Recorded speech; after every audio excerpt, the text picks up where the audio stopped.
నమస్తే welcome to our channel. Navyandhra Pradesh నూతన రాజధాని అమరావతి గురించి రాష్ట్ర ప్రభుత్వం నుంచి ఒక కీలక ప్రకటన వెలువడింది. అమరావతి నిర్మాణానికి సంబంధించి వివిధ ఆర్థిక సంస్థల నుంచి రుణాలు తీసుకుంటున్న నేపథ్యంలో ఆ రుణాల చెల్లింపును రాష్ట్ర ప్రజల నెత్తిన రుద్దుతారంటూ వస్తున్న ప్రచారంపై ప్రభుత్వం విస్పష్ట ప్రకటన చేసింది. అంతేకాకుండా అమరావతి నిర్మాణం కోసం తీసుకుంటున్న రుణాలను ఏ రీతిన చెల్లించారన్నారన్న విషయాన్ని కూడా ప్రభుత్వం రాష్ట్ర ప్రజలకు వివరించింది.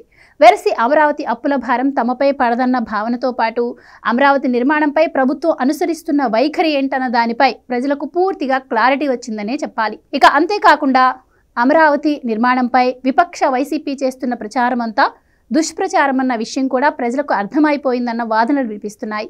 ఈ మేరకు సోమవారం సిఆర్డీఏ సమావేశం జరిగిన తర్వాత పురపాలక శాఖ మంత్రి పొంగూరు నారాయణ నిర్వహించిన మీడియా సమావేశంపై ఇప్పుడు సర్వత్రా చర్చ జరుగుతోంది. సదరు మీడియా సమావేశంలో నారాయణ ఏమన్నారన్న విషయానికి వస్తే, అమరావతి అన్నది ప్రజా రాజధాని అని ఆయన తేల్చి చెప్పాడు. ప్రజా రాజధాని నిర్మాణాన్ని అప్పులతోనే నిర్మిస్తున్నా ఆ అప్పులను ప్రజలపై రుద్దుతారన్న ప్రచారంలో వాస్తవం లేదన్నారు.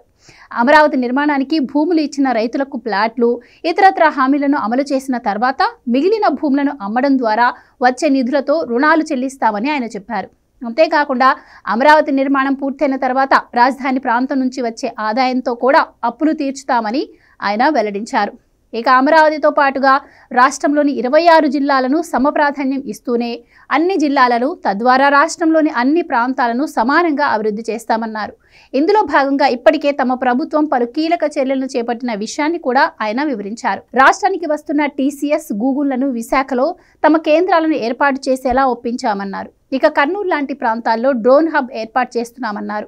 కేంద్రం ప్రకటించిన జాతీయ సంస్థలను రాష్ట్రంలోని అన్ని ప్రాంతాలు కవర్ అయ్యేలా కేటాయింపులు చేశామన్నారు. ఇక రాష్ట్రంలోని వివిధ ప్రాంతాల్లో నూతనంగా అందుబాటులోకి వస్తున్న ఓడరేవులు, భారీ పరిశ్రమలకు అనుబంధంగా శాటిలైట్ టౌన్షిప్లను నిర్మించనున్నట్టుగా తెలిపారు.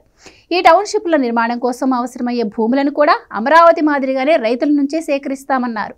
అంతేకాకుండా అమరావతిలో మాదిరిగానే ఆయా ప్రాంతాల్లోని టౌన్షిప్పుల్లోనూ అక్కడి రైతులకు రిటర్నబుల్ ప్లాట్లను కేటాయిస్తామని చెప్పారు. ఈ లెక్కన రాష్ట్ర వ్యాప్తంగా అమరావతి తరహాలోనే నూతన టౌన్షిప్లు ఏర్పడతాయని, ఫలితంగా ఒకే ప్రాంతం మాత్రమే అభివృద్ధి చెందుతుందన్న భావన రాదన్నారు. అయినా రాజధాని కూడా లేకుండా నూతన ప్రస్థానం ప్రారంభించి రాష్ట్రానికి అమరావతి రాజధానిని నిర్ణయిస్తే దాని నిర్మాణానికి సహకరించాల్సింది పోయి విపక్ష వైసీపీ అమరావతిపై ప్రజలకు వ్యతిరేకత పెరిగేలా వ్యవహరించడం సబబు కాదన్నారు.